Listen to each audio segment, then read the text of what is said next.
మావా ఈరోజు ఈ చెప్పబోయే వీడియో అసలు ఎంత ఇంట్రెస్ట్గా ఉంటుందంటే కనుక మామూలుగా ఉండదు మావా. దేనికంటే కనుక ఈ బిగ్ బాస్ హౌస్లో తెలుగు 9 సీజన్లో ఈ వీక్ ఎవిక్టెడ్ అయిపోయేవారు ఎవరో టాప్ పొజిషన్లో ఉన్న నలుగురు కాకుండా టాప్ బిలోలో ఉన్న వాళ్ళ గురించి చెప్తాను మావా.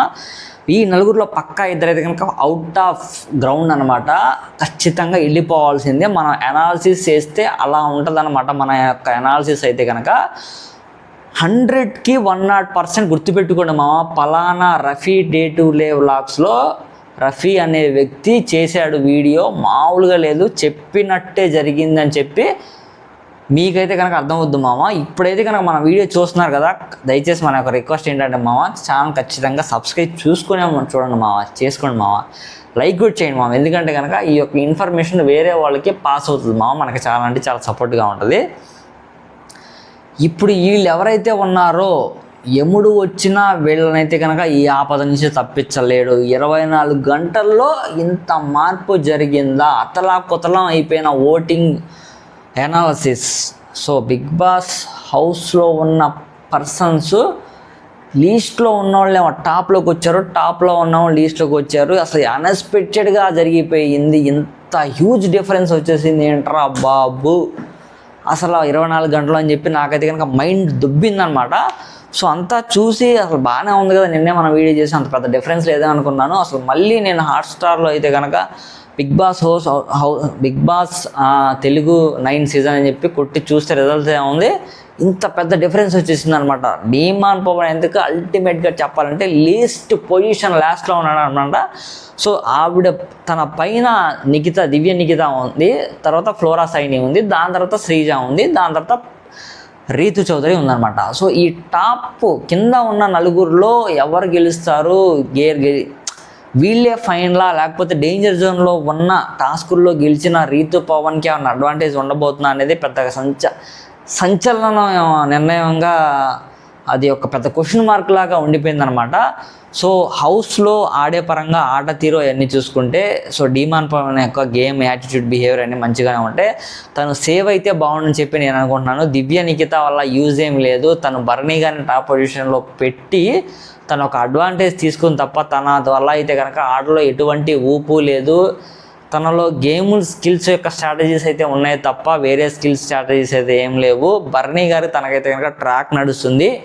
అది తండ్రి కూతురు యొక్క బాండింగ్ అయితే కాదు, ఖచ్చితంగా లవ్ అండ్ ఎఫెక్షనే.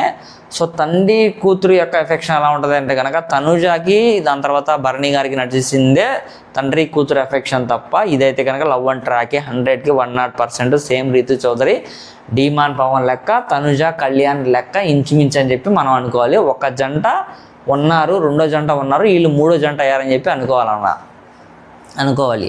అంటే కొంచెం భరణి గారి ఏజ్ కొంచెం పెద్దది కదా ఫ్రెండ్స్.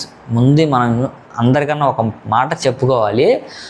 సో ఈ వీడియో ఎవరిని కించపరిచి ఎవరిని ఉద్దేశించి అయితే కాదండి, దయచేసి అర్థం చేసుకోండి. మనం ఎంటర్టైన్మెంట్ పరంగా చేస్తున్నాం కాబట్టి ఈ ఛానల్లో చేసే వీడియోలు అందరూ చూడాలి కాబట్టి ఆడియన్స్ను ఉద్దేశించి బిగ్ బాస్ షోని యొక్క గ్రోత్ని నా ద్వారా పెంచడం కాదు, నా యొక్క స్కిల్స్ ఇంప్రూవ్ చేసుకోవడానికి కూడా కాదు. ఇక్కడ ఏంటంటే కనుక జస్ట్ ఎంటర్టైన్మెంట్ మనం చేయడానికి ఉద్దేశం తప్ప వేరే ఏం లేదండి. దయచేసి మీరు ఎవరైనా తప్పుగా చూసేవాళ్ళు కానివ్వండి, భరణి గారి ఆడియన్స్ కానీ, డీమాన్ పవన్ ఆడియన్స్ కానీ, దాని తర్వాత సంజన గారి ఆడియన్స్ కానీ, ఫ్లోరా గారి ఆడియన్స్ కానీ, నిఖిత గారి ఆడియన్స్ కానీ ఎవరైనా చూస్తుంటే తప్పుగా అనుకోవద్దు.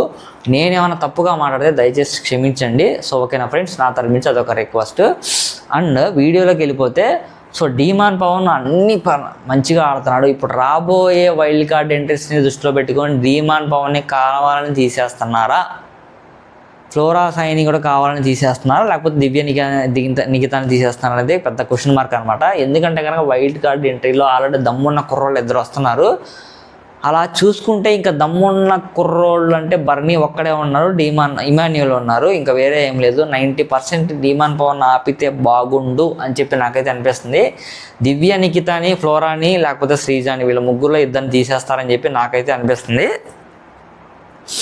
సో కాకపోతే ఏంటనగా గేమ్ ఓటింగ్ పరంగా చూసుకుంటే డీమాన్ పవన్కి తక్కువ ఉన్నాయి ఆడియన్స్ పర్స్పెక్టివ్లో ఆలోచిస్తే.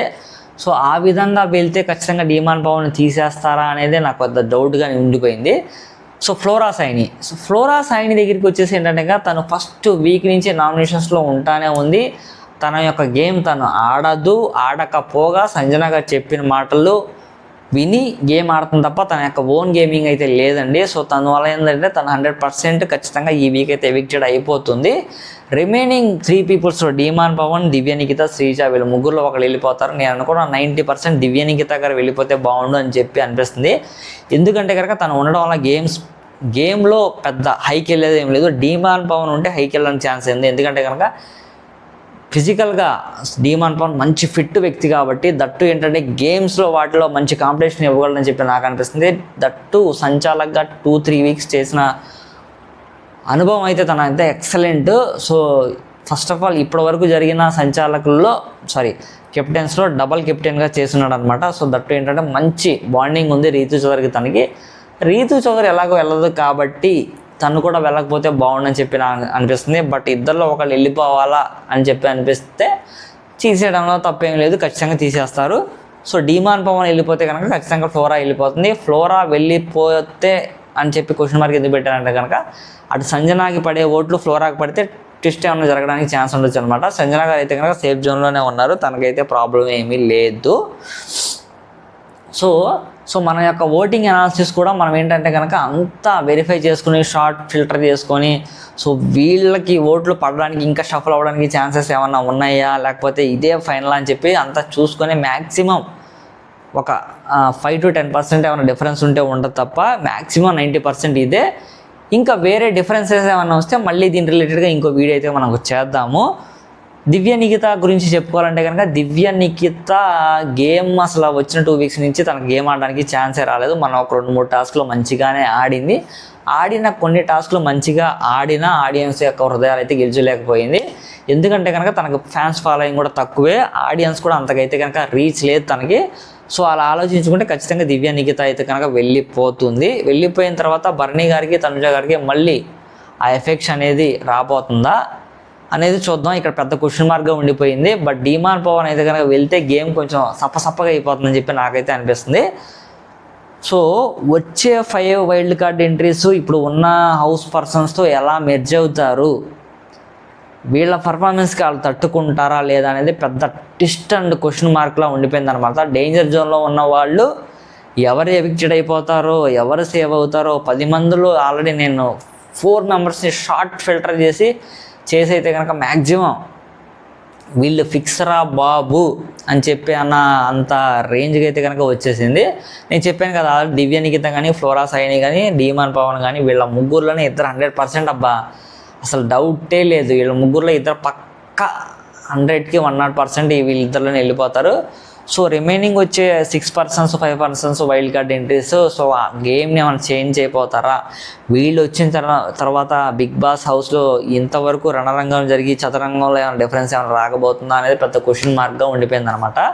సో మ్యాక్సిమం ఇంకా half of the days complete అయిపోయింది కాబట్టి ఈ రోజుతో 32 డే రన్ అవుతుంది అనమాట. సో రేపు 33 డే ఆల్రెడీ రన్ అవుతుంది. మ్యాక్సిమం 50% ఆఫ్ ది హౌస్లో 50% ఆఫ్ ది గేమ్ దగ్గర అయిపోవచ్చింది. ఇంకా 50% ఆఫ్ ది గేమ్ నడవబోతుంది అనమాట. ఇక్కడి నుంచి హౌస్లో బిగ్ ట్విస్ట్లు ఏమన్నా ఉంటాయా అనేది మండే గురించి మనం అప్డేట్ చేసుకుందాము. రేపైతే కనుక అంటే ఈరోజు గురువారం దగ్గర ఇప్పుడు టైం అయితే కనుక 2 o'clock అవుతుంది. నేను ఈ టైంకి వీడియో అయితే షూట్ చేస్తున్నాను మామ. ఖచ్చితంగా మన తరపు నుంచి ఆడియన్స్కి రీచ్ వెళ్ళాలి, మన తరపు నుంచి మెసేజ్ వెళ్ళాలన్న ఉద్దేశంతో తప్ప నేను ఈ టైం వరకు రిస్క్ తీసుకొని చేస్తాను మామ. మీ గురించి ఆలోచించే, సో నా గురించి కాదు. నాకేంటంటే కనుక మన అనుకున్న వాళ్ళు మన సబ్స్క్రైబ్ చేసుకున్న వాళ్ళకి మనం ఏదో చిన్న మెసేజ్ అయినా అందచేయాలని చెప్పి నా తరపు నుంచి ఒక ఇంటెన్షన్ మావా. సో మీ తరపు నుంచి కూడా అదే ఇంటెన్షన్తో నాకైతే సపోర్ట్ ఇస్తారని అనుకుంటున్నాను మావా. మళ్ళీ రిమైనింగ్ వీడియోస్ చేస్తూ మనం రేపైతే కనుక కలుద్దాం మావా. ఈ వీడియో అయితే ఇక్కడ కనుక ఎండ్ చేస్తాను. సో మన ఛానల్ ఎవరైనా కొత్తగా చూస్తుంటే కనుక మన ఛానల్ ఖచ్చితంగా సబ్స్క్రైబ్ చేసుకోండి. మనం చాలా అంటే చాలా సపోర్ట్గా ఉంటుంది. Thank you so much.